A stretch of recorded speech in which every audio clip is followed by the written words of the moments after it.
मुंबई के उपनगरीय क्षेत्र में स्थित ग्रैंड पराडी की कहानी उन शहरी किंवदंतियों में से एक है जिसे स्थानीय दलाल अक्सर नए पेंट और आधुनिक सुविधाओं के पीछे छिपाने की कोशिश करते हैं।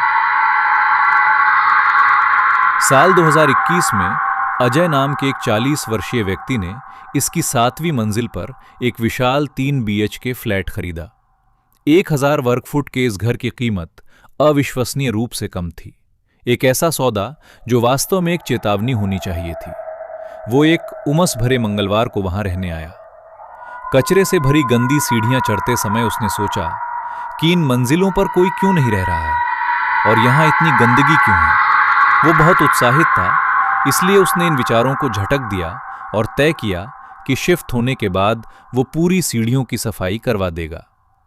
जब वो 7वीं मंजिल पर अपने फ्लैट के दरवाजे के पास पहुंचा तो उसने वहां एक गीले हाथ का निशान देखा। उसे हैरानी हुई कि अगर फ्लैट सालों से बंद था तो ये गीला निशान वहां कैसे आया, जैसे किसी ने अभी कुछ मिनट पहले ही उसे बनाया हो। अजय बहुत थका हुआ था और बस कहीं लेट कर सोना चाहता था। उसे एक पुराना बिस्तर मिला और वो उस पर लेट गया।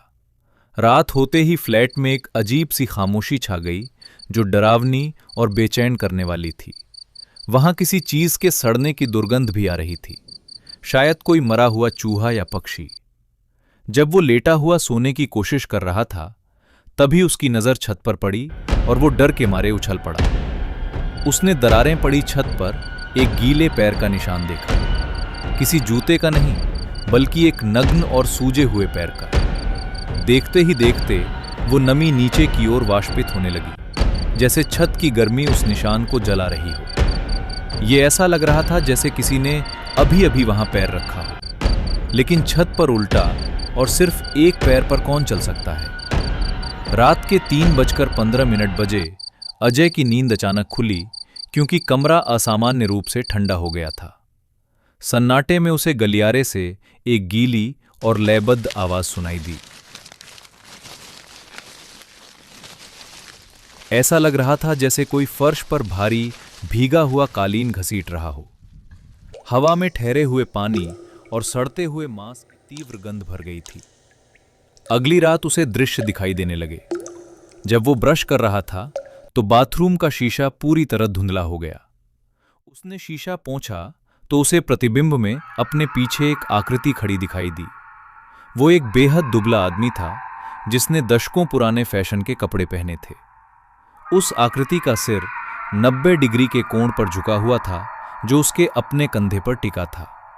जब उसने पीछे मुड़कर देखा तो शावर खाली था, लेकिन शीशे की दूसरी तरफ से एक हाथ का निशान उभर आया।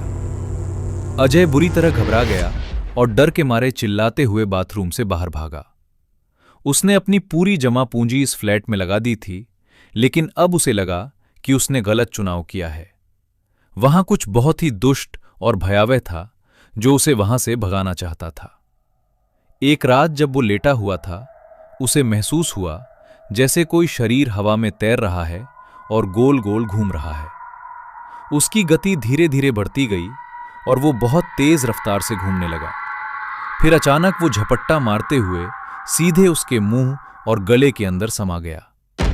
वो उसे घोंटने की कोशिश कर रहा था। अजय को ऐसा लगा जैसे किसी ने उसके मुंह में कपड़ा ठूंस दिया हो और उसे जान से मारने की कोशिश कर रहा हो।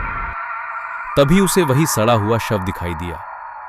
उस शव के हाथों ने अजय की गर्दन को मजबूती से जकड़ लिया था। एक धुंधली और बीमार सी रोशनी में उसने चिल्लाने की कोशिश की, लेकिन उसके गले से कोई आवाज नहीं निकली। तीसरी रात खौफ शारीरिक रूप से सामने आया। अजय की नींद खुली तो उसे सांस लेने में दिक्कत हो रही थी। उसे ऐसा महसूस हुआ जैसे कोई बहुत भारी वजन उसके सीने को कुचल रहा है। बाहर की स्ट्रीट लाइट की मध्यम रोशनी में उसने देखा कि वही शव उसके सीने पर लेटा हुआ था।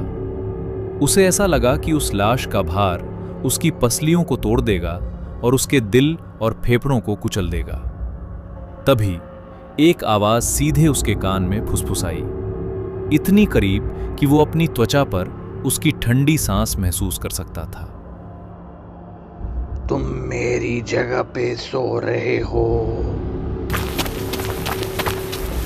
अजय उसी रात अपार्टमेंट छोड़कर भाग गया। जांच करने पर उसे पता चला कि 1990 के दशक में यह इमारत एक ढही हुई चौल के स्थान पर बनाई गई थी। एक आदमी मलबे के नीचे दब गया था। वह तुरंत नहीं मरा था।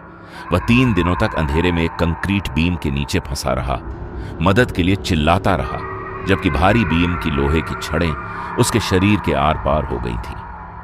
अजय वहां कभी वापस नहीं लौटा। वह फ्लैट आज भी बाजार में और भी कम कीमत पर उपलब्ध है। अगर आप वहां जाएं तो गलियारे पर ध्यान दें।